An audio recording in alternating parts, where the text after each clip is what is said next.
तुम्हाला माहिती आहे का, या पद्धतीने जर तुम्ही चकलीची भाजणी बनवली तर तुम्ही बनवलेली चकलीची भाजणी आणि त्याच्यापासून बनवलेली भाजणीची चकली एकदम परफेक्ट बनेल।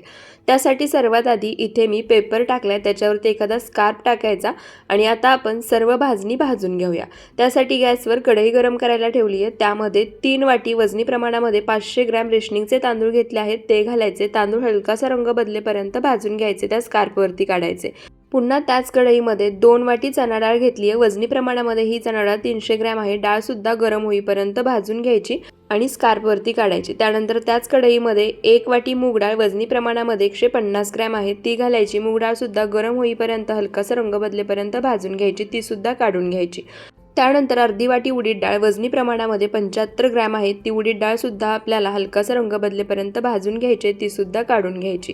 त्यानंतर 1 वाटी धने वजनी प्रमाणामध्ये धने सुद्धा 50 ग्रॅम आहेत, धने सुद्धा आपल्याला गरम होईपर्यंत भाजून घ्यायचे। त्याच पद्धतीने साबुदाणा सुद्धा इथे मी अर्धी वाटी घेतलाय, वजनी प्रमाणामध्ये हा साबुदाणा 50 ग्रॅम आहे, तो सुद्धा भाजून घ्यायचा। त्यानंतर पाऊण वाटी पोहे घेतले आहेत, वजनी प्रमाणामध्ये पोहे 50 ग्रॅम आहेत, पोहे सुद्धा छान गरम होईपर्यंत भाजून घ्यायचे। त्यासोबतच 4 चमचे वजनी प्रमाणामध्ये 20 ग्रॅम इतके जिरे आहेत, ते सुद्धा भाजून घ्यायचे। भाजून घेतलेलं सर्व साहित्य स्कार्फवरती काढून घेतले, पूर्णपणे थंड करायचं आणि ही भाजणी चक्कीतून दळून आणायची। तुम्ही सुद्धा या पद्धतीने चकलीची भाजणी या दिवाळीला नक्की बनवून पहा। व्हिडिओ आवडला असेल तर फॉलो नक्की करा।